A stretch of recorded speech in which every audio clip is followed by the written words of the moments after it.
فحش فلمیں ایک سازش جس سے مسلمان بے خبر ہیں تو یہ نصیحت آمیز تحقیق اور تاریخ پڑھو۔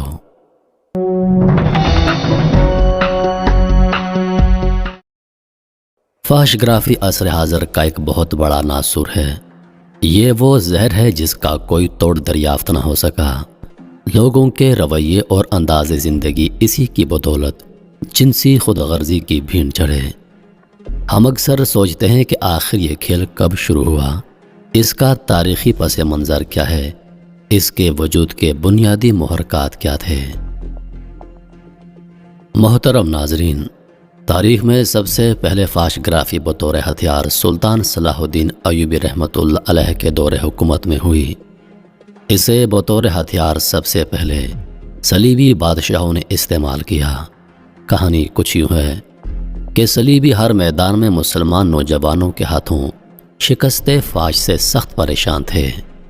اسلامی افواج صلیبی جمعیت اور متحدہ قوتوں پر بھاری ثابت ہو رہی تھیں۔ صلیبیوں کی سوچ کا دھارا اس وقت بدلا جب 1.5 لاکھ مسلمان فوج نے بحر اوقیانوس کے ساحلوں پر 15 لاکھ صلیبی جنگجو لاشوں کا ڈھیر کر دیے۔ اس موقع پر متحدہ صلیبی فوج کا بادشاہ رونالڈ پھوٹ پھوٹ کر رویا۔ آخر ایک بڑی میٹنگ کا انعقاد ہوا۔ اس میٹنگ میں مسلم اور صلیبی افواج کا موازنہ کیا گیا۔ معلوم ہوا کہ مسلمان رات بھر سجدوں میں روتے ہیں اور دن بھر میدانوں کی للکار ہوتے ہیں۔ ان کے اندر ایک دنیا آباد ہے جسے وہ ایمان کہتے ہیں۔ یہی ایمان انہیں دنیا کے ہر خوف، ڈر اور لذت پرستی سے بہت اوپر انہیں بہترین جنگجو بنائے رکھتا ہے۔ جبکہ صلیبی فوجی رات بھر زنا کی محفلوں اور دنیا کے رنگ دلیوں میں مشغول رہتے ہیں، لہٰذا دنیا چھوڑ کر ایک نئے جہان کا خوف انہیں شکست فاش سے دوچار کرتا ہے۔ اس کے علاوہ دوران جنگ مسلمان فوجیوں کی آنکھوں سے جو وحشت ٹپکتی ہے وہ صلیبی قوتوں پر خوف طاری کر دیتی ہے۔ اس کے ساتھ نعرہ تکبیر کی فلک شگاف صدائیں اور مسلمانوں کا اپنی اپنی جگہ پر فولاد بن جانا بھی صلیبیوں کے لیے ایک مسئلہ بن گیا تھا۔ صلیبیوں کی اس تاریخی میٹنگ میں ہرمن نامی انٹیلیجنس آفیسر بھی موجود تھا۔ یہ وہ شخص ہے جس نے صلیبی تاریخ میں مسلمانوں کو سب سے زیادہ نقصان پہنچایا۔ یہ نہایت شاطر اور ذہین شخص تھا۔ اس نے مسلمان اور صلیبی نوجوانوں کی نفسیات پر بات کرتے ہوئے واضح کیا کہ میری 60 سالہ زندگی کا تجربہ ہے کہ ایک عیاش پسند وجود کبھی بھی زندگی کے میدان میں بہترین سپاہی نہیں بن سکتا، خصوصاً وہ لوگ جو جنسیات کے معاملات میں زیادہ دلچسپی رکھتے ہیں۔ ان کی جسمانی اور روحانی طاقتیں ختم ہو کر رہ جاتی ہیں۔ اگر میں مسلم فوج کی بات کروں تو مسلمان فوج میں ایسے نوجوانوں کی اکثریت ہے جو جنسیات کی لذت سے یکسر نا آشنا ہیں۔ ان میں سے جو شادی شدہ ہیں وہ بھی اس چیز کو ایک حد تک آزما پاتے ہیں۔ تصور کی رانائیاں اور خوبصورت نظارے ہمیشہ ان کی پہنچ سے دور رہے ہیں۔ انہیں مذہب سے آگے اور پیچھے کچھ دکھائی نہیں دیتا، لہٰذا اگر ہم ان میں جنسی بھوک کو پیدا کر دیں تو ان کی سوچ اور نظریات کو کمزور کیا جا سکتا ہے۔ اس مشن کی کامیابی کی ایک مثال وہ مسلمان بادشاہ اور وزراء بھی ہیں جو شروع میں سلطان ایوبی کے ساتھ تھے، لیکن ہماری خوبصورت لڑکیوں نے جب سے انہیں اپنی حسین اداؤں کا اسیر کر دیا تب سے وہ خدا اور رسول کو جانتے ہی نہیں۔ انہیں سلطان ایوبی اپنا سب سے بڑا دشمن نظر آتا ہے۔ ان مسلمان وظیفہ خوروں میں سے وہ جرنیل بھی شامل ہیں جن کی حکمت عملیاں اور بہادریاں میدانوں کے نقشے بدل دیا کرتی تھیں۔ آج وہ صلیبیوں سے نگاہیں جھکا کر بات کرتے ہیں کیونکہ ہم ان کے اندر عورت اور جنسیات کی روح داخل کر چکے ہیں۔ اگر یہی تجربہ پوری مسلمان فوج پر آزمایا جائے تو یقیناً ہم کامیاب ہوں گے، کیونکہ مسلمان نوجوانوں کے لیے یہ ایک بالکل نئی چیز ہوگی اور وہ اس کے لیے جنونی ہو سکتے ہیں۔ ہرمن کے اس خیال پر رونالڈ نے نکتہ اٹھایا۔ اس نے کہا، ہم کئی بار نہایت خوبصورت لڑکیاں مسلمان فوج میں داخل کر چکے ہیں۔ اس کام میں ہمیں شدید تخریب کاری کرنا پڑتی تھی، لیکن مسلمان فوج ان حسین لڑکیوں کی طرف دیکھنے کا تکلف ہی نہیں کرتے، اور کئی لڑکیاں مسلمان فوج کا کردار دیکھ کر صلیبی حمایت چھوڑ چکی ہیں، لہٰذا تمہارا یہ منصوبہ بالکل ناکام ہے۔ ہرمن نے فوری جواز پیش کرتے ہوئے کہا، حضور، جب تک آپ کے اندر کسی چیز کا تصور موجود نہ ہو، اس کا ہونا یا نہ ہونا بے معنی ہوتا ہے۔ ہمیں مسلم فوج میں جنسی دنیا کا تصور پیدا کرنا ہے، ایسا تصور جو ان کی سوچ کی راہداریوں میں برہنہ عورتوں کو حسین اداؤں کے ساتھ گردش کرتا دکھائے۔ اس کے بعد وہ خود کو ہماری ثقافت کے حوالے کر دیں گے، کیونکہ یہ ہماری ایجاد ہوگی۔ یہی واحد طریقہ ہے جس سے ہم مسلمانوں کو شکست دے سکتے ہیں۔ رونالڈ ہرمن کی اس بات پر بہت زیادہ سنجیدہ ہو گیا اور سرگوشی بھرے لہجے میں بولا، آخر تم کہنا کیا چاہتے ہو؟ ہرمن نے نہایت شاطرانہ انداز میں تاریخ کا سب سے بھیانک منصوبہ رونالڈ کے سامنے پیش کر دیا۔ دنیا کے سامنے یہ منصوبہ آرٹ گرافی کے نام سے سامنے آیا۔ اس منصوبے کے 1 سال بعد سلطان ایوبی کو اطلاع ملی کہ فوج کے کچھ نوجوان رات کو غائب پائے جاتے ہیں۔ نوجوانوں میں اکثر جنسی گفتگو بھی سنی گئی ہے۔ سلطان صلاح الدین ایوبی نے اس چیز کو اتنا سنجیدگی سے لیا کہ خود بھیس بدل کر ان نوجوانوں کا پیچھا کیا۔ فوج کے کچھ نوجوانوں کو پراسرار حرکتوں پر سلطان ایوبی خود ان کے پیچھے گئے تو معلوم پڑا کہ فوجی قیامگاہ سے کچھ فاصلے پر ایک قافلہ رکا ہے جو بظاہر مسلمان ہیں، لیکن ان کے پاس فحش تصاویر کے کچھ نمونے موجود ہیں۔ جب سلطان نے وہ تصاویر دیکھیں تو دنگ رہ گئے۔ ان میں ایسی منظر کشی کی گئی تھی کہ کوئی بھی نوجوان جنسیات کے لیے جنونی ہو سکتا تھا۔ اسی دوران صلاح الدین ایوبی کو دمشق اور مصر کے دیگر شہروں سے اطلاعات ملی کہ شہر میں فحش تصاویر کے قبہ خانے کھل گئے ہیں جہاں جنسی اشتعال انگیز تصاویر دکھائی جاتی ہیں۔ نوجوانوں کو جنسیات کی باقاعدہ تعلیم دی جاتی ہے۔ ساتھ یہ بھی لکھا تھا کہ مسلمان نوجوان بڑی تیزی سے برائی کی طرف مائل ہو رہے ہیں۔ سلطان صلاح الدین ایوبی نے فوراً اپنی جنگی پیش قدمی روکی اور فحش گرافی کے اس ناسور کے خلاف محاذ کھولا۔ اس حوالے سے سلطان صلاح الدین ایوبی نے ایک تقریر میں کہا تھا، ہر قوم کی طاقت اس کا اچھا یا برا کردار ہوتا ہے۔ دشمن ہماری اصل طاقت کا اندازہ لگا چکا ہے، اب وہ سامنے کی جنگ کبھی نہیں کرے گا۔ اس لیے دشمن اب ہمارے قومی کردار پر حملہ آور ہوا ہے، کیونکہ ضروری نہیں کہ جنگ میدانوں میں ہو، جنگ سوچ اور رویوں کی بھی ہوتی ہے۔ جو قوم اس پر غالب آ جاتی ہے وہ فتح یاب ہوتی ہے۔ معزز ناظرین، صلیبی انٹیلیجنس آفیسر ہرمن ایک نہایت ذہین اور شاطر انسان تھا۔ اگر آپ پوری صلیبی تاریخ کا مطالعہ کریں تو آپ کو یہ شخص پوری تاریخ میں چھایا نظر آئے گا۔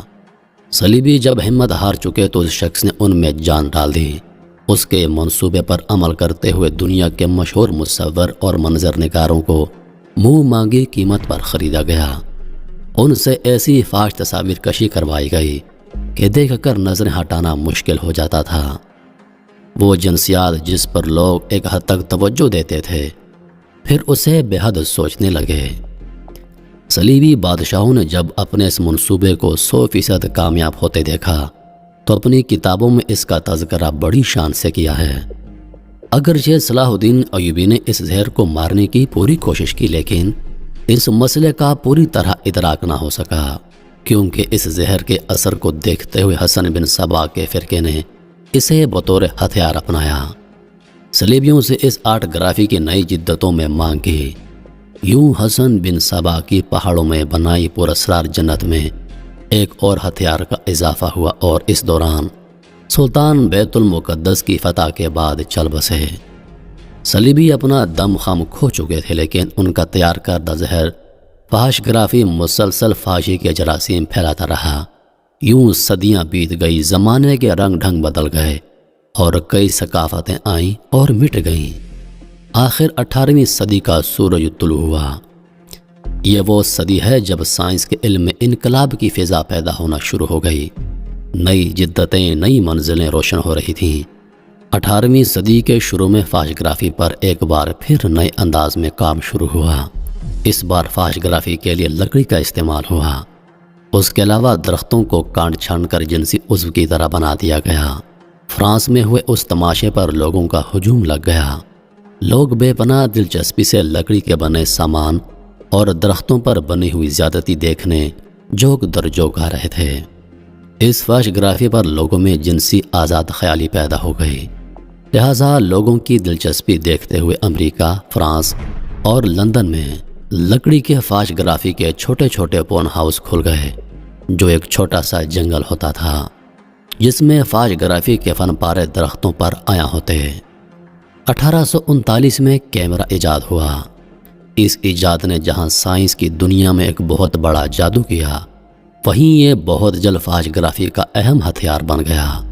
1855 میں پہلی بار اسے فحش گرافی کے لیے استعمال کیا گیا، لیکن اس فحش گرافی میں مسئلہ یہ تھا کہ کیمرہ تصویر کی صرف ایک کاپی بنا تھا۔ اس تصویر کو بہت زیادہ شیئر نہیں کیا جا سکتا تھا، اس لیے فحش گرافی کا جن مشکل کا شکار ہو گیا۔ لیکن یہ مسئلہ اس وقت مسئلہ نہ رہا جب 1863 میں پرنٹر ایجاد ہوا۔ اس ایجاد کے ساتھ ہی فحش تصاویر سے بھرپور پلے کارڈز اور جنسی خاکے لوگوں کے ہاتھوں میں آ چکے تھے۔ 1871 میں جنسی تصاویر بلیک اینڈ وائٹ رزلٹ میں پوری شدت کے ساتھ مارکیٹ میں آ چکی تھیں۔ ان مارکیٹوں میں فرانس کی مارکیٹ سب سے آگے رہی۔ محترم ناظرین، 1876 میں ویڈیو کیمرہ ٹیکنالوجی منظر عام پر آئی۔ اس ٹیکنالوجی میں ویڈیو کیمرہ ایک منٹ میں 60 تصاویر کو کیپچر کرتا، پھر ان تصاویر کو چرخہ نما مشین پر ایک بڑے رول بنڈل کی صورت چڑھایا جاتا، پھر اس چرخے کو ہاتھ سے چلایا جاتا۔ اس سے تصویر اس تیزی سے گھومتی مانو ایسے لگتا جیسے ویڈیو پلے ہو رہی ہو۔ اسی طریقہ عمل کو آگے چل کر ٹی وی ٹیکنالوجی میں استعمال کیا گیا۔ ویڈیو ٹیکنالوجی کے وجود میں آتے ہی یورپی ممالک میں فلم ساز انڈسٹری کا ابتدائی ڈھانچہ بننا شروع ہوا۔ اس کے ساتھ ہی تاریخ میں پہلی بار باقاعدہ فحش انڈسٹری کا آغاز ہوا۔ پہلی فحش فلم 1895 میں ریلیز ہوئی۔ اسے لومیئر برادر انڈسٹری نے پہلی بار عوامی نمائش کے لیے فرانس میں پیش کیا۔ اس کے ڈائریکٹر مسٹر البرٹ کرچنر تھے۔ پہلی فحش فلم 16 منٹ کی تھی، جس میں ایک عورت کو برہنہ انداز میں ہوش ربا ادائیں دکھاتے پیش کیا گیا۔ یہ فلم نہایت منافع بخش ریکارڈ کے ساتھ مقبول ہوئی۔ اس کے ساتھ ہی فحش کی خواہش ضرورت سے بڑھ کر جنون میں بدل گئی۔ یورپ کے گلی کوچوں میں لوگ بیہودہ مذاق اور چھیڑ خانی کرنے لگے، پھر یہی چیز آگے چل کر یورپی ثقافت کا حصہ بن گئی۔ 1920 تک یورپی تہذیب فحش گرافی کے زہر میں ڈوب چکی تھی۔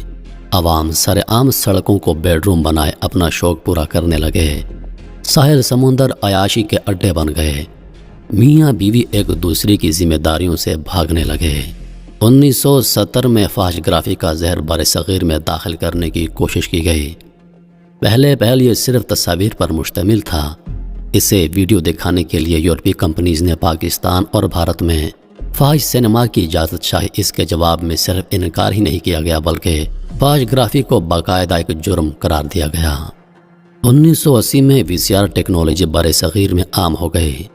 اگرچہ 70 کی دہائی میں کمپیوٹر بھی پاکستان میں اکا دکا جلوہ گر ہو چکے تھے، لیکن عام لوگ ان سے نا آشنا تھے، لہٰذا لوگ پردہ اسکرین سے ہٹ کر VCR کی طرف متوجہ ہوئے۔ اسی دوران پاکستان فلم انڈسٹری بھی پوری شان سے ابھر کر سامنے آئی۔ یورپی کمپنیز نے جب ایشیائی لوگوں کا VCR کی طرف رجحان دیکھا تو ان کی آنکھوں میں لالچ کی چمک پیدا ہو گئی۔ یوں فحش فلمیں پاکستان، بھارت اور دیگر ایشیائی ممالک میں بلیک ہو کر بکنے لگیں۔ یہودی نہایت مہارت سے شاطرانہ چال چلتے ہوئے ایک ایسے منصوبے پر کام کر رہے ہیں، یعنی ایک ایسی دنیا جہاں کسی خدا کا تصور نہ ہو، جہاں کوئی تہذیب نہ ہو، جہاں کوئی قانون نہ ہو، بس ایک ہی اصول ہو اور وہ ہے یہودی غلامی۔ تو میرے محترم عزیز دوستو، اس ناسور کا آغاز صلاح الدین ایوبی کے دور سے ہوا، اور آج یہ ناسور زہر بن کر ہماری نوجوان نسل کی رگوں میں دوڑ رہا ہے۔ اسے کئی بار ختم کرنے کی کوششیں کی گئیں، لیکن جس طرح سے یہ ہمارے معاشرے میں پھیل گیا ہے، یا جس طرح یہ ہمارے معاشرے میں پھیلایا گیا ہے، اس کو ختم کرنا تقریباً ناممکن ہے۔ کمنٹ باکس میں اپنی رائے کا اظہار ضرور کیجیے گا کہ اس کو ختم کرنے کے لیے کیا کیا جائے۔ اللہ پاک آپ سب کا حافظ و نگہبان۔